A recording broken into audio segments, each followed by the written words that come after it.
로마서 12장 1절과 2절 우리 다 같이 한음성으로 1절과 2절을 합독하시겠습니다. 그러므로 형제들아 내가 하나님의 모든 자비하심으로 너희를 권하노니 너희 몸을 하나님이 기뻐하시는 거룩한 산 제사로 드리라. 이는 너희의 드릴 영적 예배니라. 너희는 이 세대를 본받지 말고 오직 마음을 새롭게 함으로 변화를 받아 하나님의 선하시고 기뻐하시고 온전하신 뜻이 무엇인지 분별하도록 하라. 아멘. 그러므로 12장부터는 지금까지 내용의 새로운 흐름이 시작됩니다. 곧 지금까지는 우리 믿는 믿음의 본질에 대해서 우리가 어떤 사람이었고 하나님이 어떻게 우리를 구원하셨고 이제 우리에게 이루어진 일이 무엇이고 이것을 11장까지 쭉 얘기했다면 12장부터는 우리가 어떻게 할 것인가. 보통 앞부분을 갖다가 교리적인 문제, 그 다음에 12장부터를 실천적인 문제, 생활적인 문제라고도 구별합니다마는 바울 사도는 이제 그렇게 귀한 믿음, 사람이 율법을 아무리 행하려고 힘썼을지라도 얻지 못했던 의로움을 하나님께로부터 의롭다 하심을 얻었다면은 이제 어떻게 할 것이냐? 이것을 지금부터 말하고 있습니다.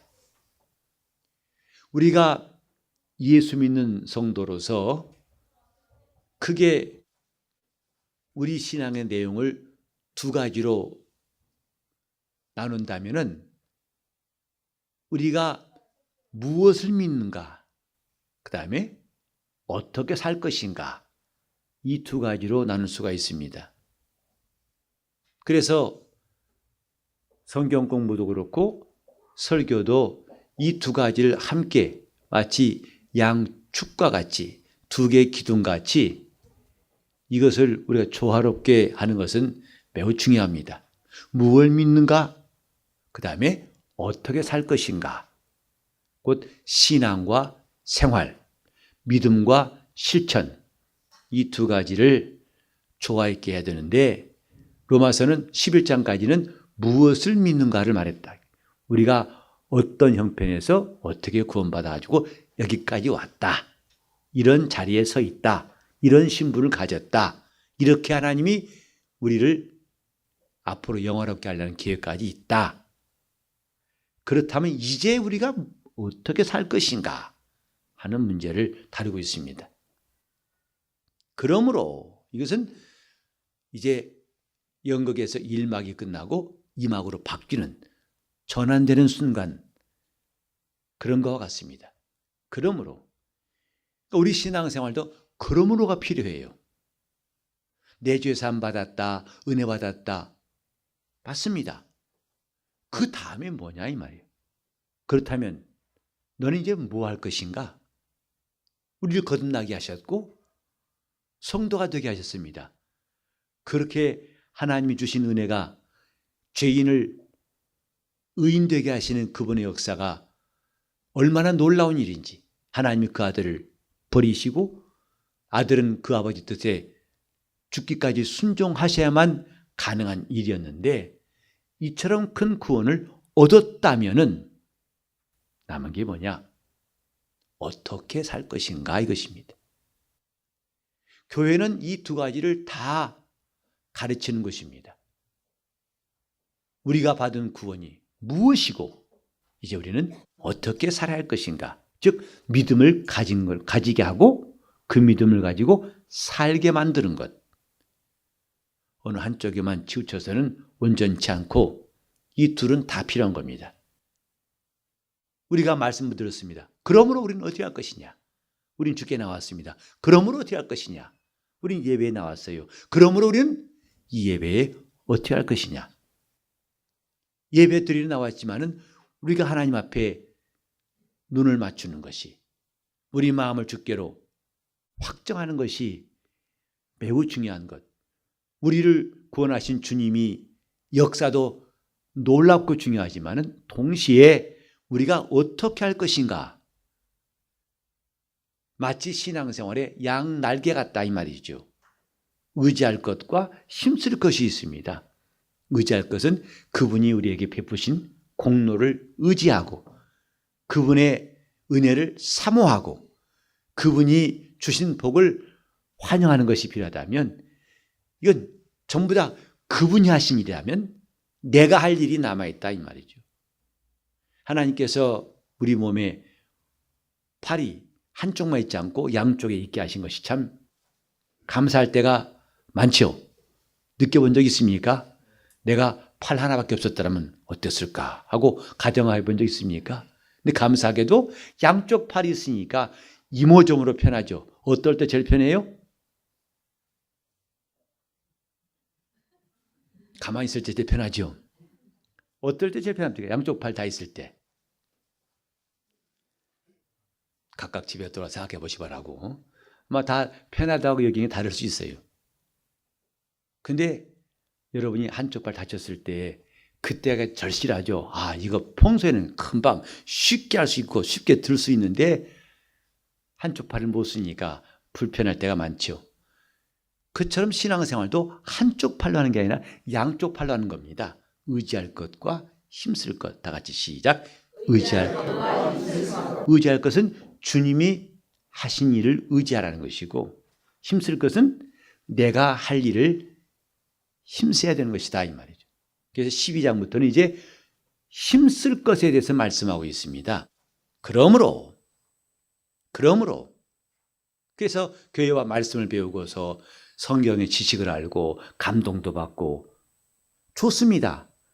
이미 한쪽은 그렇게 했으면 나머지 한쪽은 뭐 할 것인가? 이게 없으면 지금까지 배웠던 것이 별로 유익이 없죠. 야고보는 그래서 행함이 없는 믿음, 그건 헛된 것이다. 믿음과 행함은 함께 일하고 라고 했습니다.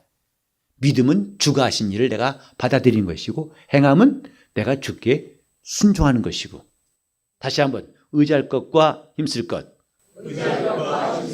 이 두 가지를 항상 우리가 조화를 이루고 균형을 이루려고 해야 됩니다. 그러므로 형제들아, 내가 하나님의 모든 자비하심으로 너희를 권하노니. 바울이 이제 권면하는 말, 로마에 있는 성도들에게 이렇게 하자 하고 권하는데, 너희 몸을 하나님이 기뻐하시는 거룩한 산 제사로 드리라. 이는 너희의 드릴 영적 예배니라. 우리가 구약의 신앙과 신약의 신앙을 때때로 구별할 때가 많죠. 구약의 약속, 구약과 신약은 다르다.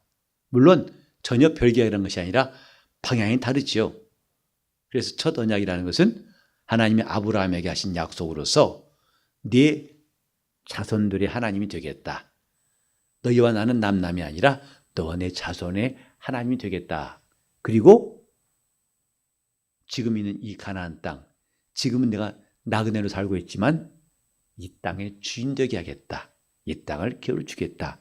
이게 아브라함이 하신 약속 첫 언약이에요. 그런가 하면 새 언약은 예수 그리스도 안에 있는 사람들에게 저를 믿으면 누구나 다 하나님의 자녀가 되게 하시고 마침내 저 하늘, 새 하늘을, 하나님 나라를 기업으로 주시겠다. 이게 새 언약입니다. 이렇게 우리는 하나님이 약속하시고 또 일하시는 것에 대해서 주목할 필요가 있는데, 구약과 신약의 차이점을 많이 말하는데 여기에 유난히 눈에 띄는 말씀이 오늘 제목에도 썼습니다만 영적 예배예요. 그러므로 이런 영적 예배를 드려라. 지금 이 영적 예배를 드리라는 말씀은 뒤에 나온 모든 내용들을 한 묶음으로 한 말이에요. 이렇게 자세한 내용들을 말하기 전에 서론 같고 결론같이 영적 예배니라. 누구한테? 예수의 은혜로 구원받은 사람들한테는 남은 게 뭐냐? 영적 예배가 남았다. 구원받은 성도라면 이제 영적 예배를 드리라 하면서 바울은 구약 때 제사 이야기를 잠깐 꺼내는 거죠. 그 구약 때는 제사를 드렸고 신약 때는 예배한다고 보통 구별해서 말합니다. 여기 영적 예배를 저는 세 가지로 좀 여러분들에게 나눠서 말씀드리려고 그래요. 영적 예배. 첫째, 구약의 제사와 신약의 예배가 다른 게 뭐냐? 여러분 구약 때 제사할 때는 본인이 죽었어요? 대신 제물이 죽었어요? 대신이었죠. 직접 하지 않고 간접이라 할 수 있습니다. 간접적으로. 그 제사에 직접 제물 되는 것, 제사를 이루는 제물은 뭐냐 하면 내 자신이 아니라 간접적으로 누가 대신 죽었어요. 그러나 예배라는 것은 대신이 아니고 직접적인 것이다. 과거의 제사는 간접적이었다면 이건 직접적입니다. 내가 드리는 것이다 이 말이죠. 그래서 영적 생활의 특징이 뭐냐? 대신할 수가 없는 거예요. 베드로가 오순절날 설교했죠. 그러니까 사람들이 감동받고 마음에 찔렸습니다. 물어봤어요. 형제들아, 우린 어찌 알고, 우린 어떻게 하면 너희처럼 될 수 있냐 하고 물었을 때에 각각 회개하고 예수 이름으로 침례를 받아 죄 없이함을 받으라 그랬습니다. 그리하면 성령을 선물로 주시리니. 거기서 각각, 물론 절차도 중요합니다. 회개하고 침례받아 죄 없이함 받고 성령을 받는 것. 그러나 이 중요한 단계마다 우리가 그 말씀에서 주목해야 할 게 각각이에요. 각각입니다. 누가 대신하고 대표할 수 있는 것이 아니라 각각입니다. 구약 때는 제사장이 백성을 대신해서 제사했습니다. 그러나 이제 구원받은 성도들, 예수 그리스도인들은 나를 대신해서 누가 예배하는 것이 아니라 각각 하나님께 나가는 것이에요. 신앙생활, 그럼 여러분 각각 해보세요. 신앙생활은 이 말도 각각 해야지. 옆 사람 해, 나 졸리니까 대신해봐. 안 된다 이 말. 회개도 각각 해야 됩니다. 은혜도 각각 받아야 됩니다. 봉사도 각각 해야 됩니다. 이제 우리 교회는 끝나고 나서 청소를 나눠서 하게 되죠. 아마 어떤 분들은 좀 불편할지 몰라요. 목사님, 이 큰 넓은 건물에 좀 청소하는 사람 좀 시키고 좀 고용 좀 하지요. 라고 할 수도 있을 것입니다. 근데 우리는 각각 내가 봉사하는 것을 실천한 수인 교회라 생각해서 이것도 신앙에 유익하겠다고 생각합니다. 우리는 각각 봉사한 사람, 교회에서 어떤 사람은 일하고 어떤 사람은 빠지고 그것은 온전한 게 아니에요. 우리가 이쪽으로 이사 올 때에도 그때 성도들이 참 많이 나오셔가지고 각각 먼지 구덩이에서 먼지 쓸고 닦고 또 부지런히 자기 그 쓰레기를 지워다가 오고 또 무거운 짐들을 끌어올리느라고 애썼던 일을 기억합니다. 각각. 그건 자기 영혼을 위해서도 매우 유익하고 신앙생활의 이런 자세는 매우 유익합니다. 다시 신앙생활은 각각 하는 것입니다. 그래서 기도도 합심 기도를 하는 것은 그건 각각 기도하는 시간이기 때문에 저는 의미가 있다고 생각하고 가능하면 합심 기도하는 게 좋아요. 찬송도 누가 부를 때 감상하는 것보다는 각각 참여하고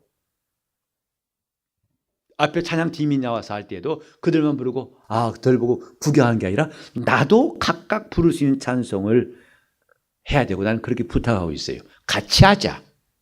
각각. 그래서 구약 때 제사는 누가 대신했지만 신약 때 예배는 각각입니다. 너와 나의 구별이 없고 그러니까 우리 교회가 하고 있는 이들이 조금 다른 점이 있을 거예요. 우리 교회 강단에 의자를 두지 않습니다. 의자를 둔 교회도 있지만 우리 교회는 앞으로도 안 둘 교회예요. 왜냐? 마치 강단과 회중석이 구별돼서 누구는 강단 위에서 앉아 예배 드리고 누구는 회중석에 드리고 마치 그런 구분을 하는 것 같아가지고 우린 그게 아니다. 함께 예배한다 이 말이에요. 그리고 목사도 제 순서가 없으면 내가 앉아서 함께 예배 또 순서대로 나와 하고. 저는 그래서 우리 교회에서는 앞으로 평신도란 말을 안 쓰면 좋겠어요. 평신도 우리 입에 많이 올라있죠. 그러나 그 말을 앞으로 쓰지 맙시다. 그냥 성도라든지 교인이라든지. 왜냐하면 평신도란 말은 상대적으로 성직자에 대한 말이에요. 성직자와 평신도, 귀한 사람과 천한 사람 나누듯이 그런 구분을 줄 수 있는 말이라서 앞으로는 쓰고 싶지 않습니다. 평신도가 아니고 우리는 성도들입니다. 각각 하나님 앞에 순종해야 할 성도들이에요. 다시 한번 신앙생활은 각각입니다. 그래서 누가 대신했던 것이 아니라 이제는 우리가 각각 나도 너도 다 하나씩 한 음성으로 하나님 앞에 기도하고 나가는 것, 그것이 영적 예배예요. 두 번째로는 이 구약대 제사와 신약대 예배, 그게 뭐 다르냐면은 구약대는 알지 못하는 걸 드렸어요. 알지 못하고 순종했다 이 말이죠. 그러나 신약에 와서 예배는 진리를 알고 예배하는 겁니다. 그들은 양의 피를 흘려서 제사합니다마는 이것이 무슨 뜻인지를 온전히 알지 못했습니다. 이것은 장차 메시아가 오셔서 이런 제사가 더 이상 필요 없는 영적인 예배를 위해서, 영적인 영원한 제사를 위해서 잠깐 동안만 있는 것이라는 것을 알지 못하고 그들은 그게 실상인 줄 알고 그것에 매였었다 이 말이죠. 그러나 예수 오셔서 성전과 거기서 제사를 다 폐하신 거 아니겠습니까? 그게 복음의 시작이죠. 이건 아니다. 성전을 헐라 하셨어요. 그들이 제사했지만 알지 못하고, 그래서 양을 잡는 일이 무엇인지를, 장차 오실 하나님의 어린 양이 이렇게 우리 죄 때문에 잡혀 죽으실 것을 알지 못하고 다만 그 제사에만 집중하다 보니까 그들은 마침내 예수가 오셨을지라도 그를 알아보지 못했던 거죠. 이렇게 구약의 제사는 알지 못하고 제사한 것이라 한다면 이제 신약의 예배라는 것은 알고 하는 겁니다. 우리가 누구냐? 그리스도의 피로 산 성도들이다. 우리가 누구냐? 그리스도의 몸의 지체들이다. 우리가 누구냐? 하나님을 섬기는 사람들이다. 우리가 누구냐? 우리는 이 다음에 변화되어서 공중에서 주를 배울 하나님의 자녀들이다. 그래서 이걸 하는 것이 하나님이 얼마나 기뻐하신지를 알고, 그들은 모르고 했잖아. 이들은 알고 하는 것이다 이 말이죠. 이게 놀라운 일 아닙니까? 누가 대신한 게 아니라 각각 자기들이 다 하나님께 나가서 그분을 뵙는 것. 또 모르고 하는 게 아니라 알고, 이것이 얼마나 중요하고 이것이 우리 영혼의 생명이 되고 하나님 앞에 기억하신 바가 되고 그분이 갚으신다는 걸 알기 때문에 우리는 열심히 주님께 봉사하는 것, 이게 영적 예배입니다. 그래서 알고 하는 것이다. 또 이것이 이제 내 영혼을 위해서 참 유익한 것을 기뻐하는 거죠. 세 번째로는 구약대 제사는 억지로입니다. 그러나 영적 예배는 자원하는 마음이에요. 우리가 받은 은혜가 있기 때문에 자원해 드린다 이 말이죠. 그래서 예수님이 마태복음 23장 23절에도 11조에서 책망하신 거 있죠. 너희가 박하와 근차와 회양에 11조는 드릴지라도 율법에 더 중한 바 의와 인과시는 버렸도다. 그러나 이것도 행하고 저것도 버리지 말아야 할 것이니라. 그들은 외모로는 겉으로는 철저하게 11조였어요. 그러나 이렇게 하라고 하신 율법에 더 중요한 게 있다. 그 가르치는 의가 뭐냐? 이것은 하나님의 뜻대로 해야 한다는 것, 하나님 법대로 해야 한다는 것이고, 그 다음에 인이 뭐냐? 그분을 사랑함으로, 내가 그분을 사랑하면 자원함이 있어서 해야 한다 이 말이에요. 바울 사도도 고린도 교회에 말했죠. 인색함으로나 억지로 하지 말라. 헌금뿐만 아닙니다. 우리 봉사가 다 마찬가지예요. 하나님 앞에 드리는 영적 예배는 자원하는 것. 은혜 받으면 달라지는 것이 여럿이 있습니다만은 그중 하나가 뭐냐? 하나님께 자원한 마음이 생겨요. 누가 시키지 않아도 자신이 자원하고 싶은 마음이 생깁니다. 누구를 떠밀고 네가 해라, 네가 해라. 자, 이거 하실 분, 이거 우리 교회에 이런 게 필요한데 누가 헌물하실 분, 그러면 서로 인내하죠. 참느라고. 누가 빨리 손들어, 내가 그래야 내가 안심하니까. 누가 저 사람이 아무게 집사가 될 텐데 안 하니 고민하고. 그러니까 눈에 안 보이지만 계속 미는 거죠. 네가 해, 네가 해. 아, 네가 해, 네가 하죠. 근데 신기한 것은 은혜 받은 사람은 남에게 미루지 않습니다. 자원하는 마음이 참 귀한 거예요. 그래서 교회의 봉사는 다 자원하는 것이 돼야 되죠. 목사가 말하니까 코 낀 사람처럼 억지로 질질 끌려오게 하는 것은 별로 유익이 없어요. 은혜 받으면 자원하는 마음 생깁니다. 은혜 받으면 마음이 기쁘고 평안한 것으로 끝나는 게 아니라 어떤 마음이 생긴다고요? 자원하는 마음이 생겨요. 그리고 드리고 싶어요. 주님께 드린다는 것이 이렇게 좋을까? 이렇게 귀한 것일까? 그러니까 옆에 있는 사람들은 이해가 안 되죠.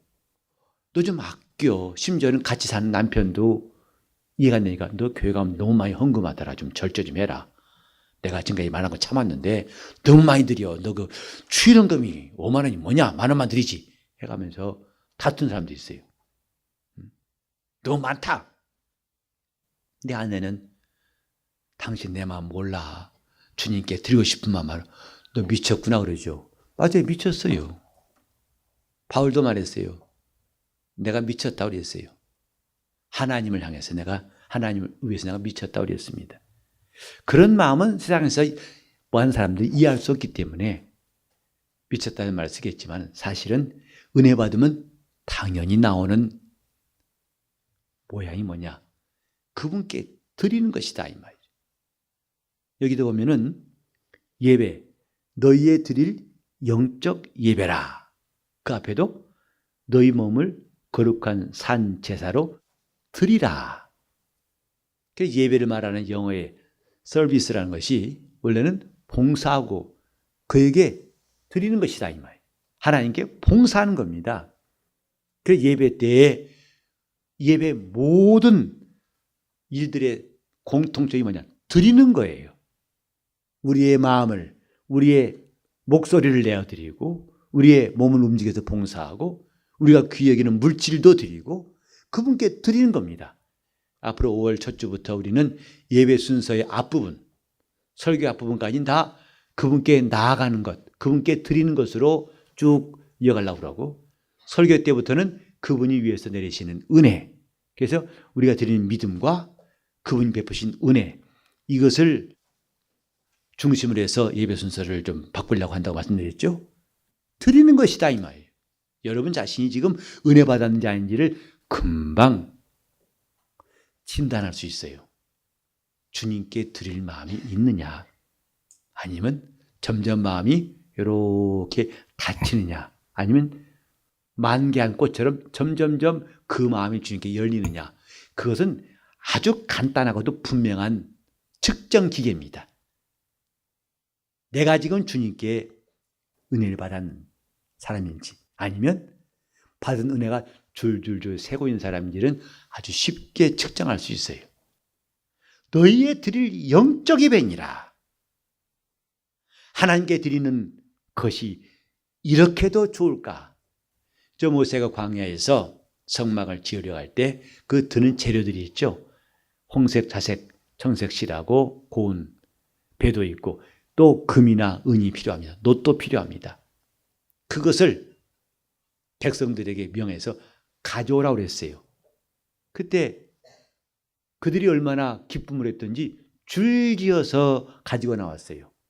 나중에는 모세가 그만 이제 충분하니까 그만 가져와라고 광고할 만큼 그들이 시내산에서 하나님 말씀을 받은 다음에 하나님 뜻대로 성막 짓는 것이 얼마나 귀한 줄 알고 그들이 줄지어서 하나님 앞에 헌신했던 내용이 출애굽기에 나옵니다. 신앙은 이런 거예요. 신앙은 주님의 은혜로 시작하는 것. 그 은혜 받았으면 그분께 드릴 마음이 있어요. 여러분이 찬송할 마음이 있을 때 찬송하는 거하고 앞에서 인도한 사람이 찬송합시다 하고 해서 마지못해 참석한 거하고 같지 않지요. 목사가 설교할 때도 마찬가지예요. 이게 여러분처럼 설교할 때 여러분 잠잠히 있으면 목사가 당황할까 안 당황할까요? 반응이 있으면 좋을까요? 없으면 좋을까요? 근데 바늘 하나 떨어진 것처럼 다 들릴 만큼 조용합니다. 그때는 바람만 불어도 아멘한 사람들 그 분위기에 설교하는 거하고 비교가 돼요. 저는 괜찮아요. 많이 훈련돼서 괜찮으니까 또 갑자기 엄소리 나고 하지 마시고 그냥 편안하세요. 저는 워낙 이런 데 이제 훈련을 많이 받았기 때문에 여러분이 아멘 안 해도 시험 안 들어요. 근데 어디 가서 집회하다 보면요. 정말 아멘이 풍성합니다. 그래서 말 떨어지면서 아멘 그래요. 참, 근데 기분 좋죠. 왜? 잘 듣는구나 싶으니까 정말 더 힘이 난다고요. 근데 성도들이 가만 마치 저 배심원들처럼 오늘 목사가 설교를 제대로 하나 보자. 오늘 제대로 주제나 파악하는 건가? 이게 말이 되는 거요? 아니면 제멋대로 왔다 갔다는 거예요. 꼭 심판한 사람들 앞에 서서 말하는 그 사람처럼 그렇게 배심원들 앞에 설교하는 같은 그런 기분 들 때에는 괜히 좀 분위기가 싸하다 싶으니까 억지로 올리는 말이 뭔지 아십니까? 할렐루야! 합니다. 근데 내가 여러분한테 할렐루야 하면 아멘 할 테나 돼요. 할 수밖에 없잖아요. 할렐루야! 그것도 3번만 하면 3번 다 할 거 아니겠어요. 그러니까 뭔가 분위기가 좀 하니까 좀 분위기를 올려야겠다 싶으니까 괜히 그 설교 중에서도 할렐루야 할 때도 아닌데 불구하고 부스트하게 할렐루야! 여러분 참 착해가지고 아멘 그래요. 저도 여러분 아멘을 유도할 수 있는 방법을 알아요. 할렐루야! 하잖아요 이렇게. 그러나 이렇게 해서 아멘 나온 게 무슨 소용이냐고요. 자기 마음에 감동이 되어서 맞습니다. 이 말씀은 참입니다. 그래서 아멘하고 다르다 이 말이죠. 그게 자원하는 마음이에요. 찬송할지라도 기도할지라도 아멘할지라도 은혜 받으면 자원하는 심령이 됩니다. 드리고 싶어요. 주님께 드리고 싶고 하고 싶어요. 하지 마 해도 하고 싶어요. 그게 은혜 받은 증거라고요. 그게 영적 예배라 이 말이죠. 그러니까 간접적인 게 아니라 직접적으로 각각 네가 대신해라. 나 하기 싫으니까 그런 사람이 아니라 너도 나도 각각 하고 있어요. 영적 예배입니다. 예배 시작됐습니다. 여러분 모이세요. 여러분 모이세요. 또 찬송할 때도 교인들이 반응이 좀 조금 시원찮으면 그럽니다. 여러분 박수 손바닥에 불나게 칩시다. 저는 우리 교회 개척한 이래로 한 번도 여러분 앞에 박수 좀 세게 치란 말 한 적이 없어요. 앞으로도 안 할 거예요. 왠지 아십니까? 억지라는 것은 의미가 없어요. 여러분이 감동되고 은혜 받도록 저는 그 일에 힘쓸지언정 박수치고 손바닥 불나게 두드려 뭐예요? 그게 무슨 분위기 맞춘 것도 아니지 않습니까? 영적이란 말은 그렇게 자원한 마음이 있을 때 그 자원한 마음은 그냥 생기는 게 아니라 은혜 받을 다음에 생기는 겁니다. 우리 모두 그러므로 곧 하나님이 이렇게 죄인 됐던 우리를 구원하시고 그의 십자가의 피로 우리를 살리신 것을 믿어서 구원받았다면, 성도가 되었다면 이제부터는 더 이상 억지가 아니라 차원하는 마음으로 남에게 미룰 것이 아니라 각각 또 내가 이제는 모르고 하는 게 아니라 이것이 생명이고 이것이 하나님 기뻐하시고 이것이 귀하고 이게 놀라운 일이라는 것을 알고 할 수 있기를 예수님으로 축원합니다. 이게 영적 예배입니다. 우리 모두 정말 주를 위해 살 수 있는 사람 됩시다. 주를 위해서라면 못할 것이 없는 겁도 없이 주를 사랑하는 사람 될 수 있도록 단 한 시간을 예배하더라도 단 한 가지 짤막한 간증하더라도 단 한 사람 전도하더라도 짧은 기도할지라도 우리가 영적인 사람, 영적인 예배자로서 기도하고 봉사하고 주를 섬길 수 있기를 예수 이름으로 축원합니다. 기도하실 때 내 영혼이 이제 그러므로 하늘의 사람이 되었으니 영적 예배할 수 있도록 내 영혼이 신령한 사람 될 수 있도록 통성으로 기도하시겠습니다. 하나님 아버지, 우리가 주 예수의 나라에 들어갈 성도로서 구원받은 성도로서 주께서 인도하여 주옵소서. 하나님 아버지, 우리가 거룩한 성도로 주님을 섬기게 하심을 감사합니다. 구약 때 이스라엘 하나님 백성된 그들의 자부심과 긍지도 컸지만은 이제 우리는 예수를 믿는 성도로서 이 자부심과 긍지는 그것에 비할 바가 없음을 알게 도와 주시옵시고 이제 그들이 드렸던 제사보다 더 나은 영적 예배를 드리게 도와 주시옵소서. 주님을 사랑하는 것이 우리의 기쁨이 되게 도와 주시옵소서. 주님께 드리는 것이 기쁨 있게 도와 주시옵소서. 주님을 섬기는 시간이 얼마나 귀하고 놀라운 것인지를 알고 자원한 심령이 우리 속에서 폭발하게 도와 주시옵시며 우리 교회가 이렇게 살아 움직이는 성도들의 역사가 넘치게 도와 주심으로 과연 주님은 우리 교회의 머리가 되시고 우리는 그의 지체인 것을 모두가 다 알게 도와 주시옵소서. 주님, 오직 우리는 바울이 말한 것처럼 주를 위해 살자고 살아도 주를 위해 살고 죽어도 주를 위해 죽자며 사나 죽으나 우리가 주의 것이라고 말했던 고백이 우리 모두의 고백이 되게 하여 주시옵소서. 주를 위해 살겠사오니 주여 우리를 더 충만히 역사하시고 인도하여 주옵소서. 예수 이름 받들어 기도를 드리옵나이다.